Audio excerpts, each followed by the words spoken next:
क्या हो अगर मैं आपसे कहूं कि हमारी धरती के नीचे एक ऐसी दुनिया मौजूद है जहां इंसान नहीं बल्कि एक प्राचीन और उन्नत सभ्यता रहती है। एक ऐसी दुनिया जहां सूरज नहीं है लेकिन फिर भी रोशनी है, जहां तकनीक आज के समय से हजारों साल आगे है। ये कोई साइंस फिक्शन नहीं, बल्कि एक डॉक्टर की सच्ची कहानी है जिसने अपनी रिसर्च और खोज के दौरान ऐसी रहस्यमयी अंडरग्राउंड सिटी को खोज निकाला जो आज भी विज्ञान के लिए एक पहेली बनी हुई है। इस वीडियो में हम आपको बताएंगे उस डॉक्टर की सनसनीखेज यात्रा, उसके चौंका देने वाले खोज और उस रहस्य की परतों को जो आज भी कई सरकारें छुपाने की कोशिश कर रही हैं।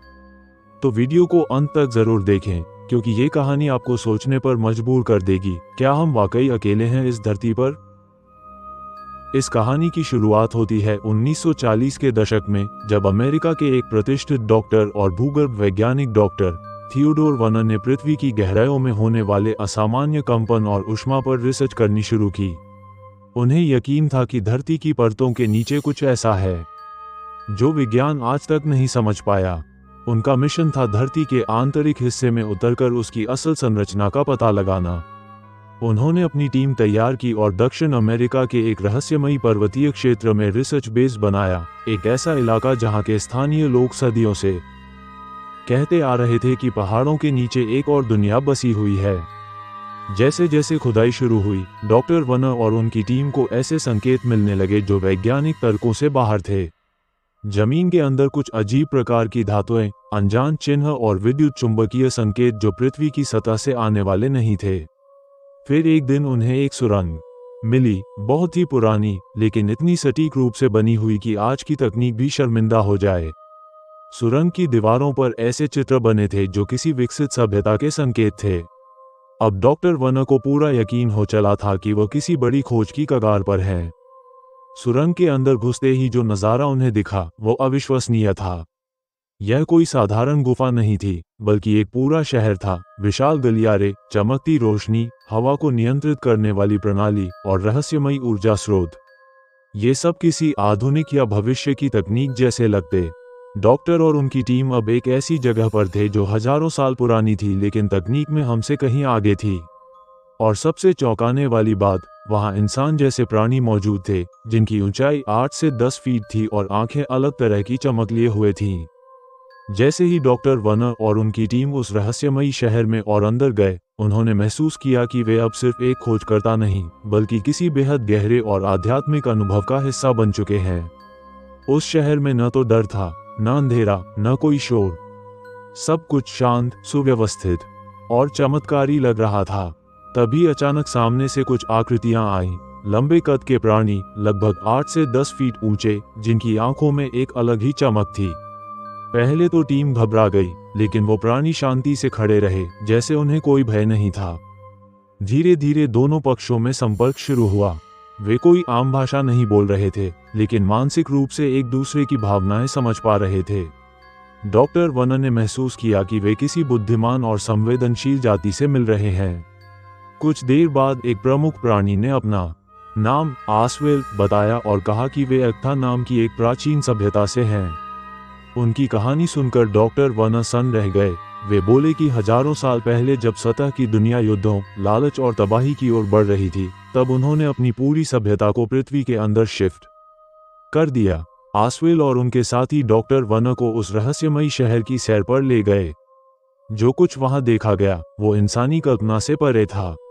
वहां का हर घर, हर रास्ता ऊर्जा से रोशन था, लेकिन वहां कोई बल्ब या बिजली नहीं थी।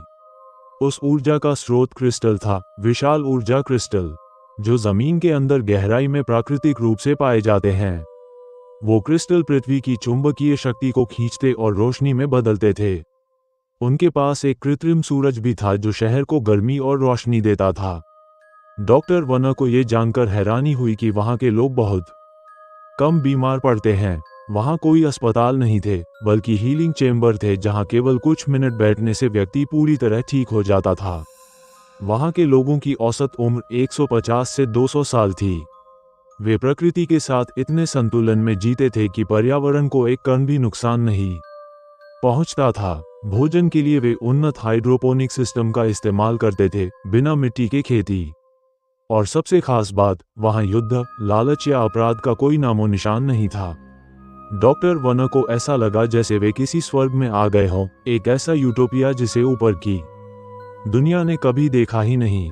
डॉक्टर वनर ने एग्था के निवासियों से वादा किया कि वो उनके अस्तित्व का सम्मान रखेंगे और पूरी दुनिया को उस सभ्यता के बारे में बताएंगे, बट रिस्पेक्टफुली और सच के साथ। उन्होंने कई तस्वीरें लीं, ऑडियो नोट्स रिकॉर्ड किए, कुछ मिट्टी और क्रिस्टल के नमूने इकट्ठा किए और अपनी पूरी रिसर्च डायरी में दर्ज की।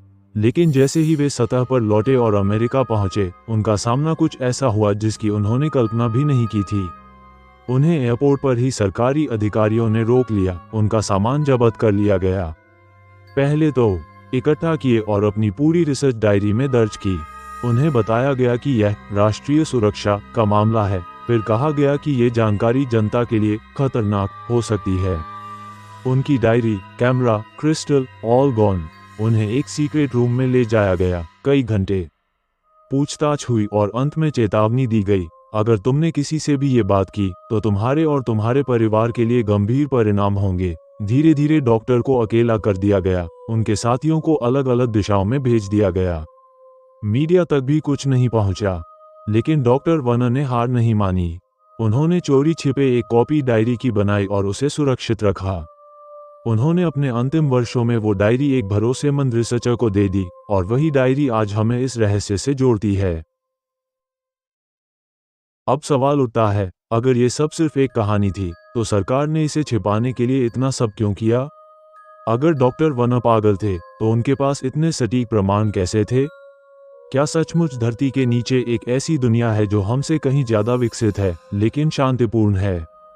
और अगर है, तो क्या हम तैयार हैं उस सच्चाई को स्वीकार करने के लिए? शायद इसीलिए आज भी दुनिया की बड़ी बड़ी एजेंसियां इनर अर्थ के बारे में बात करने से डरती हैं। लेकिन जितना छुपाया जाएगा, उतनी ही जिज्ञासा बढ़ेगी। एग्था एक कल्पना नहीं, बल्कि एक चेतावनी भी है। अगर हमने अपनी सतह की दुनिया को ठीक नहीं किया, तो शायद हमें भी कभी नीचे जाना पड़े। तो दोस्तों, अगर आपको ये कहानी दिलचस्प लगी, तो इस वीडियो को लाइक जरूर करें। कमेंट में बताएं, क्या आप इनर अर्थ की थ्योरी को सच मानते हैं?